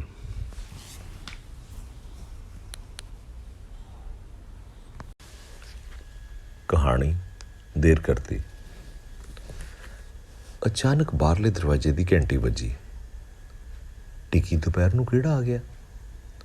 ਸੋਚਿਆ, ਇੱਕ ਕੋਰੀਅਰ ਵਾਲੇ ਅਕਸਰ ਦੁਪਹਿਰ ਨੂੰ ਹੀ ਆਉਂਦੇ ਹਨ। ਮੀਚੀਆਂ ਜਿਹੀਆਂ ਅੱਖਾਂ ਨੇ ਦੇਖਿਆ ਕਿ ਬੂਹੇ 'ਤੇ ਗੁਆਂਢਣ ਸ਼ਮੀਰੋ ਖੜੀ ਸੀ। ਇਸ ਤੋਂ ਪਹਿਲਾਂ ਕਿ ਕੋਈ ਸਵਾਲ ਕਰਦਾ, ਉਹ ਬੋਲੀ, ਛੇਤੀ ਕਰੋ, ਕਾਰ ਕੱਢੋ, ਵੀਰੇ ਦੇ ਸੱਟ ਲੱਗ ਗਈ ਆ, ਹਸਪਤਾਲ ਜਾਣਾ ਹੈ। ਰਸਤੇ ਵਿੱਚ ਪਤਾ ਲੱਗਿਆ ਕਿ ਬਸ਼ੀਰਾ ਪੱਖੇ ਸਾਫ਼ ਕਰ ਰਿਹਾ ਸੀ। ਪੌੜੀ ਖਿਸਕ ਗਈ ਤੇ ਸਰੀਰ ਦੀ ਕਾਫੀ ਟੁੱਟ ਭੱਜ ਹੋ ਗਈ ਸੀ। ਹਸਪਤਾਲ ਵਿੱਚ ਹੀ ਸਾਨੂੰ ਸ਼ਾਮ ਪੈ ਗਈ। ਡਾਕਟਰ ਅੰਦਰ ਆਪਣਾ ਕੰਮ ਕਰ ਰਹੇ ਸਨ। ਬਾਹਰ ਅਸੀਂ ਬੈਂਚਾਂ 'ਤੇ ਆਮੋ ਸਾਹਮਣੇ ਬਹਿ ਗਏ। ਇੱਕ ਚੁੱਪ ਪਸਰੀ ਹੋਈ ਸੀ। ਪਤਾ ਨਹੀਂ ਕਦੋਂ ਸ਼ਮੀਰੋ ਦੀ ਅੱਖ ਲੱਗ ਗਈ। ਉਸ ਦੀ ਚੁੰਨੀ ਚਿਹਰੇ ਤੋਂ ਪਿੱਛੇ ਜੇ ਹੋ ਗਈ ਤੇ ਚਿਹਰੇ ਦੀ ਲਾਲੀ ਹਲੇ ਵੀ 30 ਸਾਲ ਪਹਿਲੋਂ ਦੇਖੇ ਵਰਗੀ ਹੀ ਸੀ। ਵਾਲਾਂ ਵਿੱਚ ਇੱਕਾ ਦੁੱਕਾ ਚਿੱਟਾ ਵਾਲ ਆਪਣੀ ਕਮਾਲ ਦਿਖਾ ਰਿਹਾ ਸੀ। ਸ਼ਮੀਰੋ ਹੁਣੇ 3 ਭੈਣ ਭਰਾ ਸਨ। ਛੋਟੀ ਭੈਣ ਬਸ਼ੀਰੋ ਤੇ ਉਸ ਤੋਂ ਛੋਟਾ ਭਰਾ ਬਸ਼ੀਰਾ। ਸ਼ਮੀਰੋ ਇੱਕ ਕਲਾਸੀਕਲ ਡਾਂਸਰ ਸੀ। ਭਰਾ ਕਿਸੇ ਨਾਲ ਰਲ ਕੇ ਵਪਾਰ ਕਰਦਾ ਸੀ। ਬਸ਼ੀਰੋ ਦਾ ਚੜ੍ਹਦੀ ਉਮਰੇ ਹੀ ਵਿਆਹ ਹੋ ਗਿਆ ਸੀ। ਸ਼ਮੀਰੋ ਦੇ ਬਹੁਤ ਰਜੇਵੇਂ ਰਹਿੰਦੇ। ਉਹਨੇ ਕਈ ਵਾਰ ਭਰਾ ਨੂੰ ਵਿਆਹ ਕਰਵਾਉਣ ਲਈ ਕਿਹਾ, ਪਰ ਉਹ ਬਜਿੱਦ ਸੀ ਕਿ ਪਹਿਲਾਂ ਸ਼ਮੀਰੋ ਵਿਆਹ ਕਰਾਏ, ਪਰ ਸ਼ਮੀਰੋ ਕੋਲ ਵਕਤ ਹੀ ਨਹੀਂ ਸੀ। ਸਮਾਂ ਬੀਤਦਾ ਗਿਆ ਅਤੇ ਇੱਕ ਦਿਨ ਉਹਨਾਂ ਦੀ ਮਾਤਾ ਵੀ ਜਹਾਨੋਂ ਤੁਰ ਗਈ। ਸ਼ਮੀਰੋ ਵੀ ਹੁਣ ਥੱਕੀ ਥੱਕੀ ਜਿਹੀ ਲੱਗਦੀ। ਇੱਕ ਐਤਵਾਰ ਗੇਮ ਲਾ ਕੇ ਆਏ ਨੂੰ ਸ਼ਮੀਰੋ ਬੂਹੇ ਮੂਹਰੇ ਹੀ ਮਿਲ ਗਈ। ਆਖੇ, ਅੰਦਰ ਆਓ, ਮੈਂ ਤੁਹਾਡੇ ਲਈ ਚਾਹ ਬਣਾ ਕੇ ਰੱਖੀ ਹੈ। ਚਾਹ ਨਾਲ ਬਾਲਾ ਹੀ ਨਿੱਕ ਸੁੱਕ ਸੀ। ਹਾਲੇ ਪਹਿਲਾ ਘੁੱਟ ਅੰਦਰ ਨਹੀਂ ਸੀ ਗਿਆ, ਉਹ ਬੋਲੀ, ਤੁਹਾਡੇ ਨਾਲ ਇੱਕ ਗੱਲ ਕਰਨੀ ਸੀ। ਘੁੱਟ ਉੱਥੇ ਹੀ ਰੁਕ ਗਿਆ। ਜ਼ਰੂਰ ਕੋਈ ਲਾਂਭਾ ਹੋਊ ਜਾਂ ਫਿਰ ਪੈਸੇ ਵਗੈਰਾ ਦੀ ਵਿਗਾੜ ਹੋਊ। ਉਹ ਬੋਲੀ, ਕੀ ਤੁਸੀਂ ਫਲਾਣੇ ਨੂੰ ਜਾਣਦੇ ਹੋ? ਹਾਂ ਹਾਂ, ਉਸ ਨਾਲ ਤੁਸੀਂ ਇੱਕ ਗੱਲ ਕਰਨੀ ਹੈ, ਪਰ ਕਿਸੇ ਹੋਰ ਨੂੰ ਪਤਾ ਨਾ ਲੱਗੇ। ਦੱਸੋ। ਉਸ ਨਾਲ ਕੁਝ ਸਮਾਂ ਪਹਿਲਾਂ ਮੇਰੇ ਰਿਸ਼ਤੇ ਦੀ ਗੱਲ ਚੱਲੀ ਸੀ, ਉਹ ਪਤਾ ਕਰਨਾ ਹੈ। ਹਾਂ, ਜ਼ਰੂਰ ਕਰਾਂਗਾ। ਕੁਝ ਦਿਨਾਂ ਬਾਅਦ ਉਸ ਬੰਦੇ ਨਾਲ ਗੱਲ ਕੀਤੀ ਤਾਂ ਬਹੁਤ ਹੱਸਿਆ ਅਤੇ ਬੋਲਿਆ, ਯਾਰ ਇਹ ਤਾਂ 3 ਸਾਲ ਪੁਰਾਣੀ ਗੱਲ ਹੈ। ਉਸਨੇ ਕੋਈ ਜਵਾਬ ਹੀ ਨਹੀਂ ਸੀ ਦਿੱਤਾ। ਹੁਣ ਤਾਂ ਸੁੱਖ ਨਾਲ ਮੇਰੇ ਕੋਲ 1 ਸਾਲ ਦਾ ਜਵਾਕ ਹੈ। ਹੁਣ ਮੈਂ ਦੁਵਿਧਾ ਵਿੱਚ ਫਸ ਗਿਆ ਕਿ ਸ਼ਮੀਰੋ ਦਾ ਸੁਪਨਾ ਤੋੜਾਂ ਕਿ ਨਾ। 3 ਦਹਾਕੇ ਹੋ ਗਏ ਸੀ ਚੁੱਪਧਾਰੀ ਨੂੰ। ਹਨੇਰਾ ਪਸਰ ਰਿਹਾ ਸੀ। ਸਾਹਮਣੇ ਸ਼ਮੀਰੋ ਹੱਥ ਵਿੱਚ 2 ਚਾਹ ਦੇ ਕੱਪ ਲੈ ਕੇ ਖੜੀ ਸੀ। ਚਾਹ ਨੇ ਹਾਲੇ ਸੁਸਤੀ ਲਾਈ ਨਹੀਂ ਸੀ ਕਿ ਉਹ ਬੋਲੀ, ਤੁਹਾਨੂੰ ਨਹੀਂ ਲੱਗਦਾ ਵਿਆਹ ਦਾ ਫੈਸਲਾ ਲੈਣ ਵਿੱਚ ਮੈਂ ਦੇਰ ਕਰਤੀ? ਮਨ ਵਿੱਚ ਸੋਚਿਆ, ਦੇਰ ਤਾਂ ਮੈਂ ਵੀ ਕਰਤੀ, ਪਰ 3 ਦਹਾਕਿਆਂ ਤੋਂ ਦੋਹਾਂ ਦੇ ਅੰਦਰ ਮੱਚਦੇ ਸ਼ੋਰ ਨੂੰ 3 ਸ਼ਬਦਾਂ ਨੇ ਸ਼ਾਂਤ ਕਰ ਦਿੱਤਾ। ਲੇਖਕ ਜਰਮੇਜਾ ਸਿੰਘ ਜੌਲ। ਸਰੋਤਿਓ, ਆਓ ਸੁਣਦੇ ਹਾਂ ਜਰਮੇਜਾ ਸਿੰਘ ਜੌਲ ਹੋਣਾ ਦੀ ਲਿਖੀ ਕਹਾਣੀ ਅੱਗ ਦੇ ਹੰਝੂ। ਤੁਸੀਂ GT ਰੋਡ ਤੇ ਨਗਰ ਤੋਂ 2 ਕਿਲੋਮੀਟਰ ਪਹਿਲਾਂ ਮੁੜਦੀ ਸੜਕ ਤੇ ਆ ਜਾਣਾ। ਮੈਂ 2:30 ਵਜੇ ਉੱਥੇ ਖੜੀ ਹੋਵਾਂਗੀ ਜਾਂ 2-4 ਮਿੰਟ ਵਿੱਚ ਪਹੁੰਚ ਜਾਊਂ। ਸ਼ਾਮ ਤੱਕ ਆਪਣੇ ਕੋਲ ਕਾਫੀ ਵਕਤ ਹੋਵੇਗਾ। ਸ਼ਮੀਰੋ ਦੇ ਫੋਨ ਦੇ ਇਹ ਬੋਲ ਸੁਣ। ਕਾਰ ਦੀ ਰਫ਼ਤਾਰ ਆਪਣੇ ਆਪ ਸਮੇਂ ਅਨੁਸਾਰ ਠੀਕ ਹੋ ਗਈ। ਦੋਵੇਂ ਠੀਕ ਸਮੇਂ ਤੇ ਪਹੁੰਚ ਵੀ ਗਏ। ਸ਼ਮੀਰੋ ਦੇ ਸੰਤਰੀ ਰੰਗ ਦਾ ਸੂਟ ਪਾਇਆ ਹੋਇਆ ਸੀ। ਮਿੱਠੀ ਧੁੱਪ ਉਹਦੀਆਂ ਗੁਲਾਬੀ ਨਿਛੋਹ ਗੱਲਾਂ ਤੇ ਕਹਿਰ ਢਾ ਰਹੀ ਸੀ। ਇਹੋ ਜਿਹਾ ਹੁਸਨ ਵੇਖਣਾ ਸ਼ਾਇਦ ਹੀ ਕਿਸੇ ਦੇ ਹਿੱਸੇ ਆਇਆ ਹੋਵੇ। ਇਸ ਪਹਿਲੀ ਮੁਲਾਕਾਤ ਵਿੱਚ ਸੂਰਜ ਅਸਤ ਹੋਣ ਤੱਕ ਕੈਮਰੇ ਦੀਆਂ ਕਈ ਰੀਲਾਂ ਮੁੱਕ ਗਈਆਂ। ਸ਼ਮੀਰੋ ਇੱਕ ਪਿੰਡ ਦੇ ਸਕੂਲ ਵਿੱਚ ਅਧਿਆਪਕ ਸੀ। ਹਫ਼ਤੇ ਕੁ ਬਾਅਦ ਇੰਜ ਮਿਲਦੇ ਰਹਿਣਾ। ਸ਼ਮੀਰੋ ਦੀਆਂ ਫੋਟੋਆਂ ਧੜਾ-ਧੜ ਅਖਬਾਰਾਂ ਵਿੱਚ ਛਪਣੀਆਂ ਸ਼ੁਰੂ ਹੋ ਗਈਆਂ। ਇੱਕ ਦਿਨ ਕਿਸੇ ਭਾਵੁਕ ਨੇ ਪੁੱਛ ਲਿਆ ਕਿ ਉਸਦਾ ਫੋਨ ਨੰਬਰ ਕੀ ਹੈ। ਇਹ ਝੂਠ ਸੁਣ ਕੇ ਉਸਨੂੰ ਬੜੀ ਨਿਰਾਸ਼ਾ ਹੋਈ ਕਿ ਉਹ ਤਾਂ ਵਿਆਹੀ ਹੋਈ ਹੈ। ਦੂਸਰੇ ਦਿਨ ਸ਼ਮੀਰੋ ਦਾ ਹਾਸਾ ਨਹੀਂ ਸੀ ਰੁਕ ਰਿਹਾ। ਫਿਰ ਉਹ ਕਹਿੰਦੀ, ਚੱਲ ਇਹ ਤਾਂ ਦੱਸ ਦੇ, ਮੈਂ ਕਿਹਦੇ ਨਾਲ ਵਿਆਹੀ ਹੋਈ ਹਾਂ? ਕਿਤੇ ਤੇਰੀ ਨੀਅਤ ਤਾਂ ਨਹੀਂ ਵਿਗੜ ਗਈ? ਫਿਰ ਇੱਕ ਦਿਨ ਉਹਨੇ ਸੱਚੀ ਮੁੱਚੀ ਵਿਆਹ ਕਰਵਾ ਲਿਆ। ਦੋਵੇਂ ਮਿਲਣ ਆਏ। ਨਜ਼ਰ ਲੱਗਣ ਵਾਲੀ ਜੋੜੀ ਸੀ। 10 ਕੁ ਸਾਲ ਬਾਅਦ ਰਾਤ ਨੂੰ ਸ਼ਮੀਰੋ ਦਾ ਫੋਨ ਆਇਆ। ਦਿਲ ਘਬਰਾ ਗਿਆ। ਸੁੱਖ ਹੋਵੇ। ਕਹਿੰਦੀ, ਅੱਜ ਮੇਰੀ ਪੁਰਾਣੀ ਫੋਟੋ ਅਖਬਾਰ 'ਚ ਛਪੀ ਹੈ। ਹੁਣ ਡਰ ਲੱਗਣ ਲੱਗ ਗਿਆ ਕਿ ਕੋਈ ਪੰਗਾ ਹੀ ਨਾ ਪੈ ਜਾਵੇ। ਉਹ ਰੋਣ ਲੱਗ ਪਈ ਤੇ ਇੱਧਰ ਅਗਿਆਤ ਡਰ ਸਤਾਉਣ ਲੱਗ ਪਿਆ। 4 ਕੁ ਮਿੰਟ ਬਾਅਦ ਬੋਲੀ, ਸੱਚੀ ਦੱਸਿਓ, ਮੈਂ ਐਡੀ ਸੋਹਣੀ ਹੁੰਦੀ ਸੀ? ਉਹ ਕਈ ਕੁਝ ਬੋਲਦੀ ਗਈ, ਪਰ ਖਤਮ ਹੋਏ ਤਣਾਅ ਨੇ ਕੁਝ ਵੀ ਸੁਣਨ ਨਾ ਦਿੱਤਾ। ਫਿਰ 22 ਸਾਲਾਂ ਬਾਅਦ ਫੋਨ ਦੀ ਘੰਟੀ ਵੱਜੀ। ਨੰਬਰ ਜਾਣਿਆ ਪਛਾਣਿਆ ਸੀ, ਪਰ ਆਵਾਜ਼ ਕਿਸੇ ਮਰਦ ਦੀ ਸੀ। ਭਾਜੀ, ਤੁਹਾਨੂੰ ਇੱਕ ਗੱਲ ਦੱਸਣੀ ਹੈ। ਮੈਂ ਸਮੀਰੋ ਦਾ ਸਾਥੀ ਕਲਾਕਾਰ ਹਾਂ ਬੰਬੇ ਵਿੱਚ। ਉਹ ਬਹੁਤ ਬਿਮਾਰ ਹੈ। ਡਾਕਟਰਾਂ ਨੇ ਉਹਨੂੰ ਜਵਾਬ ਦੇ ਦਿੱਤਾ ਹੈ। ਬਸ ਕੁਝ ਹੀ ਦਿਨ ਬਚੇ ਹਨ ਉਸ ਕੋਲ। ਉਹ ਅਕਸਰ ਤੁਹਾਡੀਆਂ ਗੱਲਾਂ ਦੱਸਦੀ ਹੁੰਦੀ ਸੀ। ਫਿਰ ਉਹਨੇ ਖੂਬ ਹੱਸਣਾ, ਤੇ ਜਦ ਗੱਲਾਂ ਲਾਲ ਹੋ ਜਾਣੀਆਂ ਤੇ ਅੱਖਾਂ 'ਚੋਂ ਹੰਝੂ ਗਿਰਨ ਲੱਗ ਜਾਣੇ ਤਾਂ ਸਾਰਾ ਮਾਹੌਲ ਹੀ ਬਦਲ ਜਾਣਾ। ਅਸੀਂ ਉਸ ਦੇ ਫੋਨ 'ਚੋਂ ਨੰਬਰ ਲੱਭ ਕੇ ਤੁਹਾਨੂੰ ਦੱਸਣਾ ਆਪਣਾ ਫਰਜ਼ ਸਮਝਿਆ। ਪਰ ਉਸ ਦਾ ਪਤੀ ਕਿੱਥੇ ਹੈ? ਉਹਨੂੰ ਤਾਂ ਜੀ ਸਮੀਰੋ ਆਪਣੇ ਜਨੂੰਨ ਦੀ ਖਾਤਰ ਛੱਡ ਕੇ ਮੁੰਬਈ ਆ ਗਏ ਸੀ। ਸਮੀਰੋ ਦੇ ਜਾਣ ਦੀ ਸੂਚਨਾ ਵੀ ਉਹਨਾਂ ਭੇਜ ਦਿੱਤੀ। ਇੱਕ ਗੱਲ ਪੱਕੀ ਹੈ ਕਿ ਜੇ ਅੱਗ ਦੇ ਹੰਝੂ ਸਮੀਰੋ ਦੀਆਂ ਗੱਲਾਂ ਨੂੰ ਸਾੜਨ ਤੋਂ ਪਹਿਲਾਂ ਜ਼ਰੂਰ ਆਏ ਹੋਣਗੇ, ਪਰ ਉਹਨੂੰ ਠਾਰ ਨਾ ਸਕੇ ਹੋਣਗੇ।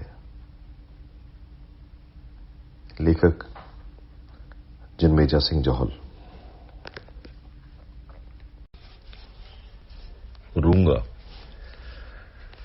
ਪਹਿਲਾਂ ਇਹ ਰਿਵਾਜ ਹੁੰਦਾ ਸੀ, ਹੱਟੀ ਤੋਂ ਸੌਦਾ ਲੈਣ ਬਾਅਦ ਨਿਆਣੇ ਰੂੰਗਾ ਮੰਗ ਲੈਂਦੇ ਸਨ। ਅੱਜ ਵੀ ਅਸੀਂ ਤੁਹਾਨੂੰ ਕਿਤਾਬ ਪੜ੍ਹਨ ਦੇ ਇਵਜ਼ ਵਿੱਚ ਆਉਣ ਵਾਲੀ ਅਗਲੀ ਕਿਤਾਬ ਦੀ ਕਹਾਣੀ ਰੂੰਗੇ ਵਜੋਂ ਪੇਸ਼ ਕਰ ਰਹੇ ਹਾਂ। ਉਮੀਦ ਹੈ ਪਸੰਦ ਆਵੇਗੀ। ਜਨਮੇਜਾ ਸਿੰਘ ਜੌਹਲ। ਸਰੋਤਿਓ, ਆਓ ਸੁਣਦੇ ਹਾਂ ਜਨਮੇਜਾ ਸਿੰਘ ਜੌਹਲ ਹੋਣਾ ਦੀ ਲਿਖੀ ਕਹਾਣੀ ਚੋਰ। ਕਿਸੇ ਕਾਨਫਰੰਸ ਦੇ ਸਿਲਸਿਲੇ ਵਿੱਚ ਆਇਆ ਸੀ।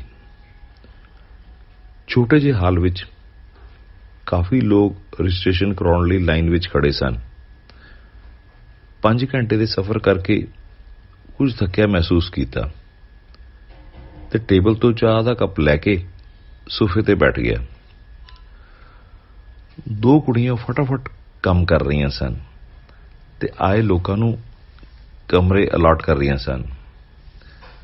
ਉਹਨਾਂ ਦੀ ਨਿਗਰਾਨੀ ਇੱਕ ਮੈਡਮ ਕਰ ਰਹੀ ਸੀ ਤੇ ਨਾਲ ਹੀ ਕਮਰੇ ਤੱਕ ਪਹੁੰਚਣ ਦਾ ਰਾਹ ਦੱਸ ਰਹੀ ਸੀ। ਜਦ ਤੱਕ ਮੇਰੀ ਚਾਹ ਮੁੱਕੀ, ਲਾਈਨ ਛੋਟੀ ਹੋ ਗਈ ਸੀ। ਮੈਂ ਵੀ ਪਿੱਛੇ ਜਾ ਖੜਿਆ। ਕੁੜੀਆਂ ਸਿਰਫ ਨਾਮ ਪੁੱਛਦੀਆਂ ਤੇ ਲਿਸਟ ਦੇਖ ਕੇ ਕਿੱਟ ਤੇ ਚਾਬੀਆਂ ਦੇ ਦਿੰਦੀਆਂ। ਮੈਂ ਵੀ ਨਾਮ ਦੱਸਿਆ ਤਾਂ ਕੁੜੀ ਲਿਸਟ ਦੇਖਣ ਲੱਗ ਪਈ। ਤੁਹਾਡਾ ਆਧਾਰ ਕਾਰਡ ਹੈ? ਜੀ ਮੈਡਮ। ਮੈਂ ਜੇਬ ਚੋਂ ਕਾਰਡ ਕੱਢ ਕੇ ਦੇ ਦਿੱਤਾ। ਪੰਜਾਬ ਤੋਂ ਹੋ? ਸਿਆਸੀ ਮਾਹੌਲ ਦੇ ਚੱਲਦਿਆਂ ਮੈਨੂੰ ਲੱਗਿਆ ਕਿ ਮੈਨੂੰ ਸ਼ਾਇਦ ਅੱਤਵਾਦੀ ਨਾ ਸਮਝਦੀ ਹੋਵੇ। ਇਨਕੋ 17 ਨੰਬਰ ਕਮਰਾ ਦੇ ਦਿਓ। ਕਮਰਾ ਕਾਫੀ ਰੋਸ਼ਨਦਾਰ ਤੇ ਖੁੱਲਾ ਸੀ। ਮੈਨੂੰ ਲੱਗਿਆ ਕਿ ਇਹ ਖਾਸ ਕਮਰਾ ਹੈ। ਮੇਰੇ ਤੇ ਨਿਗਰਾਨੀ ਰੱਖਣ ਲਈ ਜ਼ਰੂਰ ਇਸ ਵਿੱਚ ਗੁਪਤ ਕੈਮਰੇ ਲੱਗੇ ਹੋਣਗੇ। ਮੈਂ ਅੱਧਾ ਘੰਟਾ ਲਾ ਕੇ ਸਭ ਕੰਧਾਂ, ਪਰਦੇ, ਟੀਵੀ ਤੇ ਕੰਧਾਂ ਤੇ ਲੱਗਿਆ ਹੋਇਆ ਸਮਾਨ ਚੈੱਕ ਕੀਤਾ। ਹਾਰ ਕੇ ਇਹ ਸੋਚ ਕੇ ਲੰਬਾ ਪੈ ਗਿਆ ਕਿ ਦੇਖੀ ਜਾਓ। ਸ਼ਾਮ ਸਾਰੇ ਇਕੱਠੇ ਹੋਏ ਤਾਂ ਮੇਰੀ ਸੀਟ 15ਵੀਂ ਕਤਾਰ ਵਿੱਚ ਸੀ। ਉੱਥੇ ਇੱਕ ਪਾਸੇ ਉਹ ਮੈਡਮ ਵੀ ਖੜੀ ਸੀ ਜੋ ਕਦੇ-ਕਦੇ ਮੇਰੇ ਵੱਲ ਵੇਖ ਲੈਂਦੀ। ਮੈਨੂੰ ਥੋੜ੍ਹੀ ਘਬਰਾਹਟ ਮਹਿਸੂਸ ਹੋਈ, ਪਰ ਚੁੱਪਚਾਪ ਬੈਠਾ ਰਿਹਾ। ਵਿੱਚੇ ਕੁਝ ਪਲਾਂ ਲਈ ਇੱਕ ਝਪਕੀ ਵੀ ਲੈ ਲਈ। ਦੂਸਰੇ ਦਿਨ ਮੈਂ ਆਪਣੇ ਨਾਮ ਦੀ ਸੀਟ ਲੱਭ ਰਿਹਾ ਸੀ ਤਾਂ ਉਹ ਮੈਡਮ ਆ ਗਈ। ਤੁਹਾਡੀ ਸੀਟ 4ਥੀ ਕਤਾਰ ਵਿੱਚ ਹੈ। ਇਹ ਕਹਿ ਕੇ ਉਹ ਚਲੀ ਗਈ। ਸੀਟ ਤੇ ਬੈਠੇ ਮੈਨੂੰ ਇਹ ਪੱਕਾ ਯਕੀਨ ਹੋ ਗਿਆ ਕਿ ਪੰਜਾਬ ਤੋਂ ਆਏ ਕਰਕੇ ਮੇਰੇ ਤੇ ਨਿਗਾਹ ਰੱਖੀ ਜਾ ਰਹੀ ਹੈ ਇਸ ਮੈਡਮ ਰਾਹੀਂ। ਰੋਟੀ ਖਾਣ ਵੇਲੇ ਵੀ ਆਨੇ ਬਹਾਨੇ ਉਹ ਮੇਰੇ ਆਸ-ਪਾਸ ਗੇੜੇ ਮਾਰਦੇ ਰਹੀ। ਮੈਂ ਹੁਣ ਅਸਹਿਜ ਮਹਿਸੂਸ ਕਰਨ ਲੱਗ ਪਿਆ। ਸੋਚਿਆ ਪ੍ਰਬੰਧਕਾਂ ਨਾਲ ਗੱਲ ਕਰਾਂ। ਫਿਰ ਮਨ ਬਦਲ ਲਿਆ। ਮੈਂ ਕਿਹੜਾ ਇੱਥੇ ਸਦਾ ਰਹਿਣਾ। ਵਾਪਸ ਆਉਣ ਤੋਂ ਤੀਜੇ ਕੁ ਦਿਨ ਇੱਕ ਅਗਿਆਤ ਨੰਬਰ ਤੋਂ ਫੋਨ ਆਇਆ। ਹੈਲੋ। ਮੈਂ ਉਹਦੀ ਆਵਾਜ਼ ਤੋਂ ਹੀ ਪਛਾਣ ਲਿਆ ਕਿ ਇਹ ਉਹੀ ਕਾਨਫਰੰਸ ਵਾਲੀ ਮੈਡਮ ਹੈ। ਮੈਂ ਥੋੜਾ ਫਿਰ ਅਸਹਿਜ ਹੋ ਗਿਆ ਕਿ ਹੁਣ ਕੀ ਪੰਗਾ ਪੈ ਗਿਆ ਹੋਊ। ਜ਼ਰੂਰ ਕਿਸੇ ਸਰਕਾਰੀ ਏਜੰਸੀ ਨੇ ਕੁਝ ਕੱਢਿਆ ਹੋਊ।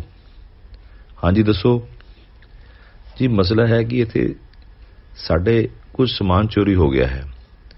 ਮੈਂ ਕੀ ਕਰਾਂ? ਮੇਰੇ ਬੋਲਾਂ ਵਿੱਚ ਤਲਖੀ ਸੀ। ਜੀ ਉਹ ਸਮਾਨ ਲੱਭ ਨਹੀਂ ਰਿਹਾ।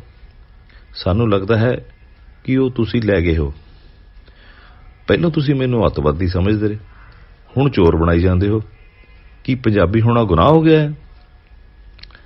ਜੀ ਇਹ ਗੱਲ ਨਹੀਂ, ਪਰ ਚੋਰੀ ਤੁਸੀਂ ਹੀ ਕੀਤੀ ਹੈ। ਪੱਕੇ ਸਬੂਤ ਹਨ ਮੇਰੇ ਕੋਲ। ਮੈਂ ਗੁੱਸੇ 'ਚ ਬੋਲਿਆ, ਦੱਸ ਕੀ ਚੋਰੀ ਕਰ ਲਿਆ ਮੈਂ ਤੇਰਾ?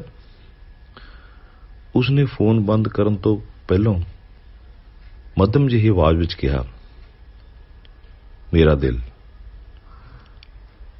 ਲੇਖਕ ਜਨਮੇਜਾ ਸਿੰਘ ਜੌਲ।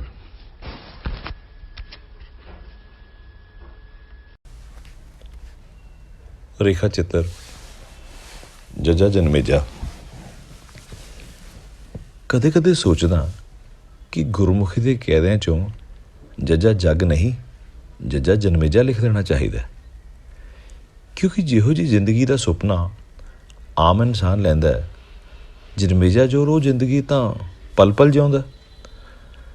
ਹੁਣ ਬੰਦੇ ਦਾ ਸੁਪਨਾ ਹੁੰਦਾ ਬੇਫਿਕਰੀ ਹੋਵੇ, ਆਜ਼ਾਦ ਤੇ ਫਕਰਾਂ ਵਾਲੀ ਜ਼ਿੰਦਗੀ ਮਿਲੇ। ਜਨਮੇਜੇ ਹੋਰਾਂ ਨੇ ਉਹ ਸੁਪਨਾ ਜੇਬ 'ਚ ਪਾਇਆ ਹੋਇਆ।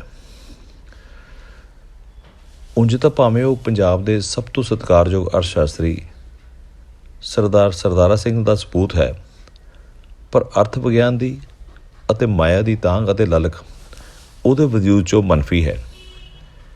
ਇਸ ਨੂੰ ਉਸਦੀ ਪ੍ਰਾਪਤੀ ਹੀ ਕਿਹਾ ਜਾ ਸਕਦਾ। ਬਾਈ ਨਾਲ ਮੇਰੀ ਸਾਂਝ ਕਈ ਦਹਾਕੇ ਪੁਰਾਣੀ ਹੈ ਤੇ ਸਾਡਾ ਰਿਸ਼ਤਾ ਕਲਾਤਮਿਕ ਹੈ। ਜਨਮੇਜੇ ਨਾਲ ਗੱਲ ਕਰੋ ਤਾਂ ਉਹ ਆਰਟ ਦੀਆਂ ਗੱਲਾਂ ਕਰਦਾ, ਕਿਤਾਬਾਂ ਦੀਆਂ ਗੱਲਾਂ ਕਰਦਾ, ਮਾਂ ਬੋਲੀ ਦੀਆਂ ਗੱਲਾਂ ਕਰਦਾ। ਉਹਦੀ ਗੱਲਬਾਤ 'ਚੋਂ ਜੁਗਾੜ ਗਾਇਬ ਹੈ, ਸਵੈ ਹੰਕਾਰ ਦੀ ਬੋਹ ਵੀ ਗਾਇਬ ਹੈ। ਸਾਧ ਮੁਰਾਦਾ, ਸਪਾਟ ਤੇ ਮੂੰਹ ਫਟ ਜਨਮੇਜਾ ਸਾਡੇ ਵਰਗਿਆਂ ਨੂੰ ਵਧੀਆ ਲੱਗਦਾ। ਉਹਦੇ ਕੈਮਰੇ ਦੀ ਅੱਖ ਬੋਲਦੀ ਹੈ ਤੇ ਕਈ ਸਾਲਾਂ ਤੋਂ ਬੋਲ ਰਹੀ ਹੈ। ਜਿਹੜੇ ਮੁੱਦਿਆਂ 'ਤੇ ਬੋਲ ਰਹੀ ਹੈ, ਕਾਸ਼ ਪੰਜਾਬੀਆਂ ਨੇ ਸੁਣ ਲਈ ਹੁੰਦੀ। ਉਹ ਸਾਫ਼ ਸਫਾਈ ਬਾਰੇ, ਵਾਤਾਵਰਣ ਬਾਰੇ, ਪੰਜਾਬ ਦੀ ਖੂਬਸੂਰਤੀ ਬਾਰੇ ਅਤੇ ਆਤਮ ਨਿਰਭਰਤਾ ਬਾਰੇ ਲਗਾਤਾਰ ਬੋਲ ਰਿਹਾ। ਸੁੱਤੇ ਹੋਏ ਪੰਜਾਬੀਆਂ ਨੇ ਉਸ ਦੇ ਇਸ ਨਿੱਕੇ ਜਿਹੇ ਕਾਲਮ ਦੀ ਰੂਹ ਵੱਲ ਧਿਆਨ ਦਿੱਤਾ ਹੁੰਦਾ ਤਾਂ ਅੱਜ ਪੰਜਾਬ ਕੁਝ ਹੋਰ ਹੀ ਹੁੰਦਾ। ਜਨਮੇਜੇ ਦੀ ਸਾਦਗੀ ਨੂੰ ਅਸੀਂ ਬੀਤੇ ਕਈ ਸਾਲਾਂ ਤੋਂ ਮਾਣਿਆ ਹੈ। ਉਹਦੀ ਸਿੱਧਰੀ ਜਿਹੀ ਦਸਤਾਰ, ਸਿੱਧਰੀ ਜਿਹੀ ਪੁਸ਼ਾਕ ਤੇ ਠੇਠ ਗੁਫ਼ਤਾਰ ਸਾਨੂੰ ਟੁੰਬਦੀ ਰਹੀ ਹੈ। ਉਹਦੀ ਪਿੱਠ ਪਿੱਛੇ ਤੇ ਕਦੇ ਕਦੇ ਸਾਹਮਣੇ ਵੀ ਉਸ ਦੀ ਸਾਦਗੀ ਪਿੱਛੇ ਲੁਕੇ ਵੱਡੇ ਇਨਸਾਨ ਦੇ ਕਿੱਸੇ ਸਾਡੇ ਹਾਸਿਆਂ ਦਾ ਕਾਰਨ ਹਨ। ਸਾਡੇ ਸਾਂਝੇ ਮਿੱਤਰ ਨਿਰਮਲ ਜੌੜਾ, ਜਸਵਿੰਦਰ ਭੱਲਾ, ਮਾਮਾ ਅਵਤਾਰ ਕੋਲ ਉਹਦੀਆਂ ਕਹਾਣੀਆਂ ਦਾ ਇੰਨਾ ਭੰਡਾਰ ਹੋਏਗਾ ਕਿ ਸਾਰੀ ਰਾਤ ਢਿੱਡੀ ਪੀੜਾਂ ਪਾ ਸਕਦੇ ਨੇ। ਮੈਨੂੰ ਪੱਕਾ ਪਤਾ ਹੈ ਕਿ ਜਨਮੇਜੇ ਹੋਰਾਂ ਨੂੰ ਵੀ ਇਹਦਾ ਸਵਾਦ ਆਉਂਦਾ ਹੋਵੇਗਾ। ਅੱਜ ਕੱਲ੍ਹ ਜਨਮੇਜੇ ਨੂੰ ਸੋਹਣੇ ਬਣਨ ਦਾ ਬੜਾ ਚਾਅ ਚੜ੍ਹਿਆ ਹੋਇਆ। ਇੱਕ ਤਾਂ ਜਦੋਂ ਦਾ ਉਹ ਸਿਡਨੀ ਮੇਰੇ ਸਦਾ ਜਵਾਨ ਭਰਾ ਪ੍ਰਭਜੋਤ ਸੰਧੂ ਕੋਲ ਰਹਿ ਕੇ ਗਿਆ, ਪ੍ਰਭ ਭਾ ਨੇ ਉਹਦੀ ਦਸਤਾਰ ਦਾ ਹੁਲੀਆ ਹੀ ਬਦਲ ਦਿੱਤਾ।